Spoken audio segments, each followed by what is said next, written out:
Hi అండి, అందరూ ఎలా ఉన్నారు? నేను మీ అమ్ము పండు యూట్యూబ్ ఛానల్.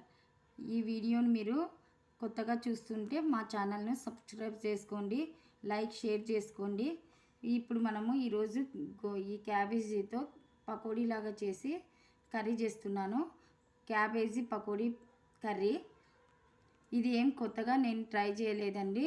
ముందు కూడా చాలాసార్లు తయారు చేశాను. చాలా బాగుందన్నారు మా పిల్లలు అందరూ. కాబట్టి ఇప్పుడు మీకు చూపిస్తున్నానండి. మీకు నచ్చితే లైక్ షేర్ సబ్స్క్రైబ్ చేసుకోండి. ఈ క్యాబేజీ పకోడీ కర్రీని ఎలా చేసుకోవాలో ఇప్పుడు దాని ప్రాసెస్ ఏంటో మీకు వివరిస్తానండి. ఫస్ట్ క్యాబేజీను సన్నగా తరుక్కోవాలి. తర్వాత ఈ ఆలును ఉడకబెట్టుకోవాలి. తర్వాత ఇవి శనగపప్పు అండి. శనగపప్పును ఒక 2 గంటల వరకు నానబెట్టుకోవాలండి. ఈ క్యాబేజీని సన్నగా తరుక్కోవాలండి. వీటిని మంచిగా సన్నగా తరుక్కున్న తర్వాత ఆలుని నీళ్ళలో వేసి ఉడకబెట్టుకుంటున్నామండి. సన్నగా తరుముకున్న క్యాబేజీ అండి ఇది.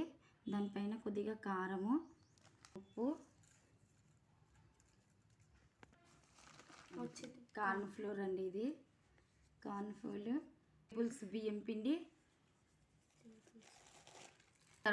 మసాలా పౌడర్ అండి, అన్నీ వేసుకుని కలుపుకోవాలండి.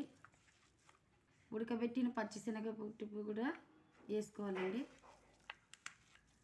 క్యాబేజీ, ఉడకబెట్టిన ఆలు, పచ్చిశనగపప్పు, కారం, ఉప్పు, గరం మసాలా, కార్న్ ఫ్లోర్, గోధుమ పిండి, బియ్యం పిండి, ఇది కొత్తిమీర కూడా అన్నీ వేసి చక్కగా కలుపుకోవాలండి. ఈ కడాయి పెట్టి నూనె వేసుకోవాలి. కొద్దిగా నీళ్ళు కావాలి. ఈ కలిపి పెట్టుకున్న ఈ మిశ్రమాన్ని రౌండ్గా చిన్న చిన్న ఉండలుగా ఇలా తయారు చేసుకోవాలండి. తయారు చేసుకోవాలండి. అన్నీ ఇలా చిన్న చిన్న ఉండలుగా చేసుకున్నామండి. ఇక బాండీలో నూనె హీట్ ఎక్కాక వీటన్నిటిని డీప్ ఫ్రై చేసుకుందాము.